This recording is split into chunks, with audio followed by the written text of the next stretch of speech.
Дэлхийн улам хоёр хуваагдаж байгаа. 2014 онд Орос ерөнхийдөө Хятад талдаа орсон. 2022 онд Хятадууд илүү их Орос тал руу орсон. За одоо Middle East хугарал болж байгаа. Хятадууд Ираны тал руу орж байгаа. Энэтхэгчүүд удахгүй талаа сонгоно. Тэгээд цаг хугацаад тулгаад ирэхээр Солонгос, Япон жигсэн талаа сонгох хэрэгтэй болно. Таиланд гэх мэтчлэн. За тэгээд төсөөлөө үзчих заяа. Нэг далайгийн цаана хүнийг сонгох уу? Эсвэл мөнхийн түншээ сонгох юм уу? Дэлхийн 3 дугаар дайн ерөн зүгээр цаг хугацааны асуудал болж байгаа юм биш үү?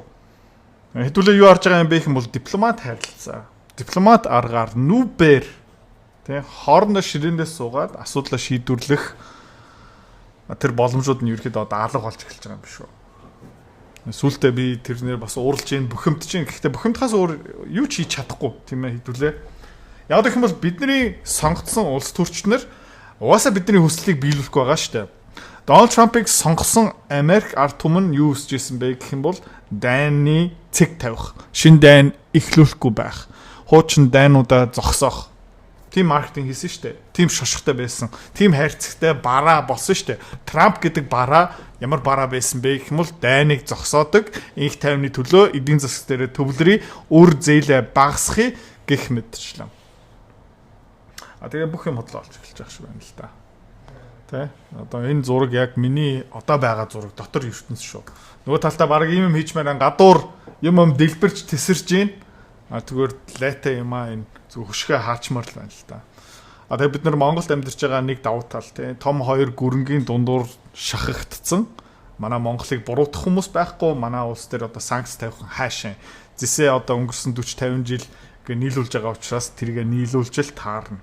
Бид нэр дэндүү жижигхэн болохоор хүний нүдэнд тусдаггүй болохоор бид нар харьцан гайгүй явж байна. Гэхдээ Америкийн өнгөрсөн 7 хоног болсон юм юу юм бэ гэх юм бол энэ ирээдүйн геополитикийг тэр чигтээ нөлөөлөх, өөрчлөх, сатаа болох. Тэгээд дэлхийн 3 дугаар дайн руу юу болсон бэ гэх юм бол дахиад нэг алхам ойрцсон. За, би яагаад энийг хэлж байгаа юм бэ гэх юм бол харуулъя та нарт.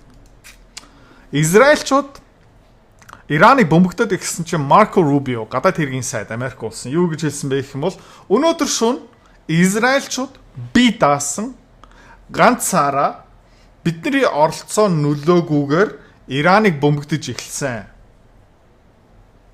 Окей? За. Тэгээ ерөнхийлөгч Трамп бид нар одоо юу хийж байгаа юм бэ гэх юм бол Израиль байгаа тэр Middle East байгаа Иранд ойрхон байгаа Америк иргэн Америкийн цэргийн баазыг одоо хамгаалах тийм арга хэмжээ авч байгаа. Бити одоо манайх руу халдаарай. Бид нар энд оролцоогүй шүү Иранчуудаа. Тэгээ Америкчуудын буруу бишээ. Энэ Израильчууд дангаараа бие даасан ганцаараа энэ үйлдэл хийсэн юм аа. Рубио. Тэ. За. Тэгээ одоо ямар мэдээлэл гарч ийнэ гэх юм бол шал худлаа ярьсан байна. Америкийн гадаад хэргийн сайд дэлхийн ертөнцийн өмнө дэлхийн тайзан дээрээ бүр 100% худлаа ярьсан байна. Яагаад гэх юм бол за энэ шинэ report гарч байгаа. US helped lull Iran into belief no attack imminent. Америкчууд Иран талдаа ингээ хилцэл явж ирсэн тий. Истанбулын хилцэл Орос Украинчууд ингээ уулзж байгаа шүү дээ. Америкчууд яг адилхан юм Ирантай хийсэн. 3 4 5 удаа уулзсан. Төлөөлөгч нартай, өдөрдөгч нартай. За тэгээд Иранчуудад юу гэж хэлсэн бэ гэх юм бол бид нэр Израильчуудыг төр зүртээ өдөрч байгаа айх юм байхгүй таадыг одоохондоо бөмбөгдөхгүй нөхцөлийн биелүүлээч тий бидний тавьж байгаа шаардлагуудын биелүүлээчтэй гих мэтчлэн ингээд negotiation яваад байна штэ хилцэл яваад байна зарим юм дээр бүтэхгүй зарим юм дээр бүтэн тэгээд хилцэл negotiation явж байгаа учраас Иран тал бүгдийг нь хүлээн зөвшөөрөх үүрэг байхгүй штэ олон улсын хуулиар явна мовн гэсэн янз бүрийн нүүбийн тиймэрхүү юм байгаа штэ нүүбийн аюулгүй байдлын хороолоо оруулан гих мэтчлэн гихтэй Америкчууд юу хийсэн бэ гэх юм бол өнгөрсөн 60 хоногийн хугацаанд Иранчуудтай зүгээр тоглоом хийсэн болж таарлаа. Окей. Тайвшруулсан. Зүгээр окей. Энэ 7 хоногт дайрахгүй. Бүтэн сая төрүүлэх гайгүй. Юу ч болохгүй. Та нар зүгээр 50 гэртээр. Тэгэхээр Америкчууд юу хийсэн бэ гэх юм бол тэр нөгөө төлөөлөгч нар, цэргийн албахан, судлаач нар, улс төрт хүмүүстэй төлөөлөгч нар уулзж байхдаа бүтэн сая өдрөх гайгүй. Хүрээдэр хурлын уулзъя. За тэгэхээр Иранчууд хурлын танхим дотор орж байхдаа Америк, Израильчууд юу хийсэн бэ гэх юм бол тэр улс төрчдийн гэрт нь одоо бараг л энэ одоо зүүрлэл ашиглаж байгаа шүү. Гэрт нь бөмбөг байшуулсан байна. Хөрөнгөний зах зээл хувьцаа улс төрийг сонирхоод байна тий. Тэгээ хөрөнгөний зах зээл яагаад өсдөг юм? Эдийн засаг яагаад өсөд идэг юм бэ? Ойлгомоор байгаа юм бол миний Fuck You Money 2 Time to Die номыг сонирхоод үзээрэй. Дэлгэрэнгүй мэдээлэл Idratsi.com-оос за тэгээд энэ ном ойролцоо бараг 500 хуудастай дүрм мэдлэг хамгийн гоё юм юу юм бэ гэх юм бол 8 дугаар ангийн хүүхэд энийг ч гэсэн ойлгон маш энгийнээр бичсэн. Санхүүч хэлээрээ ерөөсө бичээгүй. За захилмаар байгаа бол Idratsi.com тэнд бас дэлгэрэнгүй мэдээлэл байгаа. За. Тэгээ Марко Рубио энэ постыг тавьсныхан дараа Дональд Трамп шууд ер нь бол Марко Рубиог хайчих байхгүй юу? Мань хүний хэлсэн үгийг зүгээр хотлоо олгож байгаа. Тэ? Би Иранд дахин боломж өгсөн. Би тэднэрт зөндөө хэлсэн. Зүгээр гэрээ зурчихаа. Бидний нөхцөлийг хүлээн зөвшөөрөө. Гэхдээ тэд нар хичээсэн. Тэ? Яаж би үдсэн тэд нар миний үгийг сонсоогүй. Тэ? Израильчуудыг сонсоогүй, бид нарыг сонсоогүй. Тэгээд тэ хэлцэл дээрээ буулт хийгээгүй хүмүүсийг бид нар сайн бөмбөгдсөн. За тэгээ CNN-ний хэвлэл мэдээллийн ажилтнтай ярьж байхдаа юу ярьсан бэ гэх юм бол тэд нар бууж өгөөгүй, буулт хийгээгүй. Одоо тэд нар байхгүй болцсон. Тэгээ юунаас байхгүй болцсон бэ гэх юм бол юу ч гэсэн ковидаас болж байхгүй болоогүй. Израильч бөмбөгдсөн гэж байгаа байхгүй. За тэгээ Дональд Трамп дахиад нэг юм хэлж байна. 2 сарын өмнө би Иранд юу гэсэн бэ гэх юм бол 60 хоногийн хугацаа өгсөн.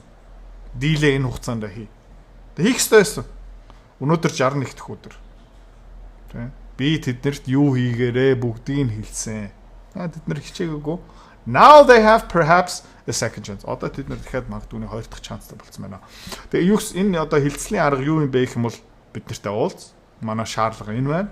Бидний шаардлагатай тэ бидний шаардлагыг танаа улс тэ танаа тусгаар тохиролтой өөрийнхөө тавилангаа шийдэх эрэхтэй улс бидний шаардлагыг хүлээн зөвшөөрөхгүй бол бид нэр тааныг бөмбөгдөд ална. Тим хэлцлээ явуулж байгаа. За. Тэгээ одоо дахиад нэг сонирхолтой юм үзүүлчих. Яагаад вэ гэх юм бол энэ маш урт хугацаанд бэлтгэгдсэн ажил. Эний цаана хэн байгаа юм бэ гэх юм бол еврейчүүд, Израиль хүмүүс урт хугацааны төлгөөн дээр энд ажиллаж байгаа. За. Тэгээ Америкийн генералыг одоо сонсцгоо. Ирантай алцах, Ираныг сөнөөх, Иран руу Америкийн зэвсэг пуужин явуулах бид нар бараг 20-30 жил мөрөөдөж байгаа. See him a few weeks later, and by that time we were bombing in Afghanistan. I said, "Are we still going to war with Iraq?" And he said, "За, тэгээд энэ Афганистаны дайны ихсний дараа шүү." За, тэгээд нэг сонирхолтой юм анзаарч байгаарай. Америкчууд өөргөлч нэг дайн дотор явчлаа. Ерөөсөө тайван байж чадахгүй. Одоо нөгөө kleptomaniac гэдэг хүмүүс таад мэдэх үү? Тэ? Kleptomaniac гэдэг чинь англи үг. Одоо жоохон латин үг орсон байгаа. Ямар төрлийн хүн юм бэ гэх юм бол одоо Монгол улс төрчтэй айгүй адилхан. Kleptomaniac ямар төрлийн хүн бэ гэх юм бол хулгай хийх өвчтэй. Хаа нэгэн газар ороод заавалчгүй нэг юм хулгай хийх ёстой. Заавалчгүй жижигхэн ч юм байж болно. Хамтрагч юм уу найзынхаа офс дээр ороод нэг тэ ийм палмастер ч юм уу ингээд ямар нэгэн юмыг ингээд хулгай хийх ёстой байхгүй. Тийм одоо цаанаа нэг өвчтэй. За тэгээ Америк улс өдөрдөгч нар тагнуулын алт Батлан амалтын яам ямар өвчтэй юм бэ гэх юм бол энэ дайны өвчтэй. За ингэүүлж ийсэн бэ гэх юм бол за бид нэр Афганистан бөмбөгдөж байхдаа би асуусан байхгүй. Бид нар одоо Ирак л бас орох юм уу? Иракийг бас бөмбөгдөх үү? "Oh, it's worse than that." He said he reached over on his desk, he picked up a piece of paper and he said, I just got this down from upstairs, meaning the Secretary of Defense's office today, and he said, "За тэгээд бид нар хизээ Иракийг бөмбөгдөхийн шийдэгдсэн мөксөн өгөө тэрнээс амар өгшөө." Тэ бүр дээд алтан тушаалнаас ямар надад цаас ирсэн бэ гэх юм бол энэ цаасыг хардаа. Тэр цааснаар юу бичигдсэн байсан бэ гэвэл одоо сонсцгоо.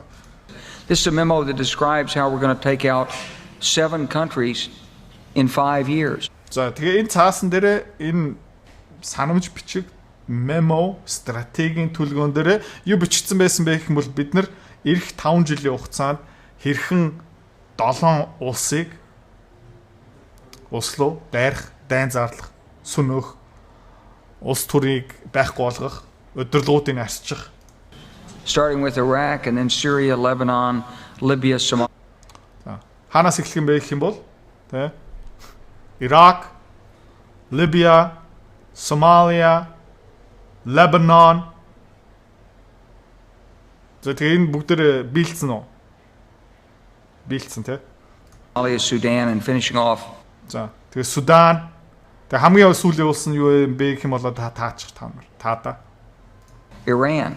Хамгийн сүүлхэн Иран. Афганистаны дайны үеэр тий энэ улсуудыг бөмбөгтөн байгаа улс төр удирдлагуудын арчин тий. I said, is it classified? He said, yes, sir. За тэгээ энэ нууцын зэрэгэлтэй документ уу? Тийм ээ.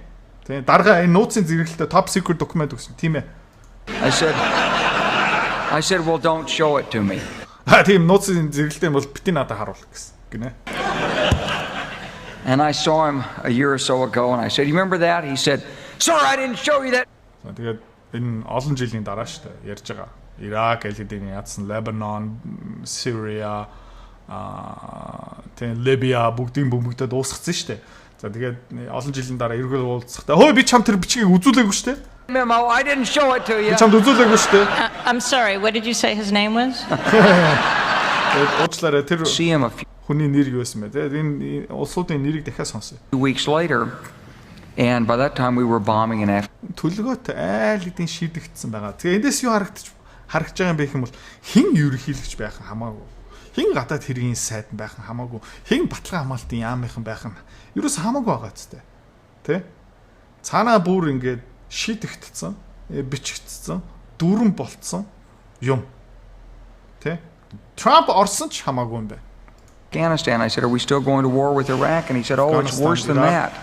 He said, he reached over on his desk, he picked up a piece of paper, and he said, Iraq. I just got this down from upstairs, meaning the Secretary of Defense's office today, and he said, this is a memo that describes how we're going to take out 7 countries in 5 years, starting with Iraq and Iraq, Syria, Lebanon, Libya, Somalia, Sudan, and finishing off Iran. I said, окей. За тэгээд Иранчууд өнөөдөр орой хариу барьсан, өчигдөр шөнө хариу барьсан. Энэ Tel Aviv хотын ингээ зураг. Пуужингийн хамгаалтын систем явж байгаа. Ираны пууж ингээ ирж байгаа. Бүх пуужингаас өөрийнхөө ерөөсөө хамгаалж чадаагүй. Нэг ядаргаатай юм яг пуужинд тесэрдэг видео одоо YouTube блоклдог болсон байна. Тийм учраас би видеог нь үзүүлж чадхааргүй болсон. Заавалчгүй юм скриншотыг тавих хэрэгтэй уучлаарай. Тэгээд энэ Израиль Tel Avivд юу болж байгаа юм бэ гэх юм бол иймэрхүү юм болж байгаа. За нэгдүгээр Тераныг бөмбөгдөж байгаа, Tel Avivыг бөмбөгдөж байгаа. Зөв хүмүүс хооронд ингээл пуужин солилцоол явж байгаа. Тэгээ Израильчууд юу хийсэн бэ гэх юм бол өчтөр шөнө интернетийг унтраацсан. Яагаад тэгж байгаа юм бэ гэвэл ийм пуужин хот тесэр хотонд ингээд дэлбэрж байгаа бичлэгүүдээс ичээд юу хийж ийна гэх юм бол ингээд бичлэгийг нуух гээд үзэж байгаа шүү дээ. За тэгээд Tel Aviv ингээд шатж байна. Нефтний үн хаш пуужинтсан, газны үн хаш пуужинтсан, нефтний үн хаш одоо нөгөө бензиний үн хаш пуужинтсан, бууданы үн хаш 3-аар өссөн, corn одоо эрдэнэ шишний үн өссөн, soybean өссөн, кофений үртэг өсөж байгаа. Инфляц буцаагаад ирцэн одоо мөнгө хэвлэнэ. Тэгээд Америкийн татварын төлөгчдийн мөнгө ард түмний ирэх тэ сонгуулийн үеэр мандат одоо Монголда бас яг адилхан шүү дээ. Бид нэр ингээд нэг намыг сонгоод идэг юм хийгээч, агаарын бохирдол, дэд бүтэц, зам тээвэр, нийтийн тээвэр тэгээд ерөөсөө хийдэггүй шүү дээ. Тэ? Америкчууд яг адилхан. Бити дайн хий, бити хүмүүсийг аал мөнгө химнэ. Америк улс дампуурлын ирмэн дээр явж байгаа хизээний цагт дампуурчнаа хэдхийх үртэй байна. Тэгээд Дональд Трамп юу хэлж байгаа юм бэ гэх юм бол би энэ улсыг аварна, make America great again гэж худлаа тэнхтэл яваал тэгэл юу хийж нэ гэх юм бол ингээл бөмбөгтөд хэлж байгаа. Тэгээ ганцхан арга үлдсэн биднэрт тийм ээ. Өөрийнхөө эндээсээ хамгаалах. За яаж хамгаалах юм бэ гэх юм бол ойлгомжтой. Тийм.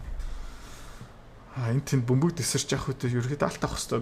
Тэгээ манай school community-гийн багц дотор тэгээд эх 7 хоногоос автоматагийн багц дотор юу орох юм бэ гэх юм бол алтаа олборлдог компаниудын хөвцөө орчноо.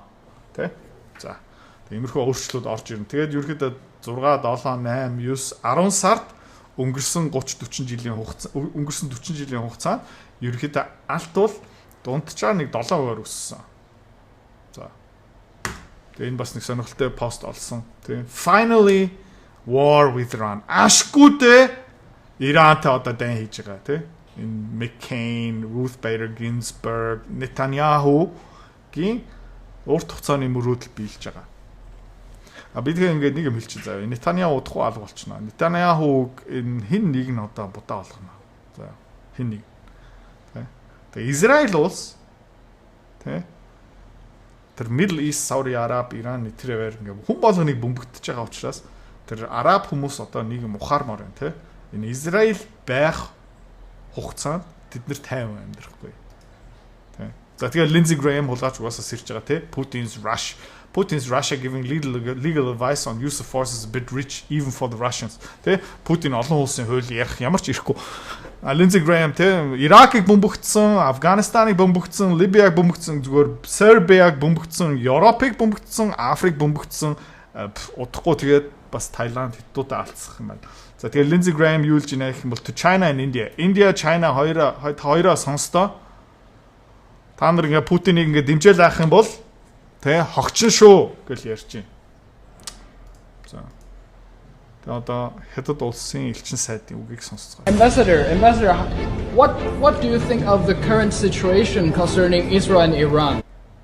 Элчин сайдаа одоо Израиль, Ираны хооронд болж байгаа юм та үзэл бодлоо хэлээд өгөөч. We strongly condemn Israelis attack. Тэ. Ерөнхийдөө Израильчуудын тэр халдлага дайн зарлж байгаа пуужны болж байгаа бид нэр тэ хүчтэй шүмжилж байна. Iran. This is a violation of the Iran sovereignty and territorial integrity. And Ираны тусаар тогтнол тэгээ өөрхийн хүсэл өөрхийн эрхлүүн алдж we are байна. particularly concerned that they are attacking nuclear facilities. Тэгээ цүмийн тэ дэд бүц атомын дэд бүцлөө пуужны явуулж байгаа бид нар бүр хатуу шүмж. Which is another red line that Israel has crossed. За. Тэгээд ер нь бол дэлхийн улам хоёр хуваагдж байгаа. Тэгээ 2014 онд Орос ерөөхдөө хятад талдаа орсон. 2022 онд хятадууд илүү их Орос тал руу орсон. За одоо Middle East хугарал болж байгаа. Хятадууд одоо Ираны тал руу орж байгаа. Энэтхэгчүүд удахгүй талаа сонгоно. Тэгээд цаг хугацаа тулгаад ирэхээр Солонгос, Япон ч ихсэн талаа сонгох хэрэгтэй болно. Таиланд гэх мэтчлэн. За тэгээд төсөөлө үзчих заяа. Нэг далайгийн цаана хүнийг сонгох уу? Эсвэл мөнхийн түншээ сонгох юм уу? Солонгос улс. Тэ? Солонгосчууд яах юм? Хятадуудаа алдсах юм уу? Япончууд яах хятадуудаа алдсах юм уу? Би сайн мэдэхгүй байна. Тэгээ энэ юмыг бүгдийн цэгцлэхийн тулд тэ энэ нэмэгдэж байгаа маргаан хэрүүл дайнаар л дуусна.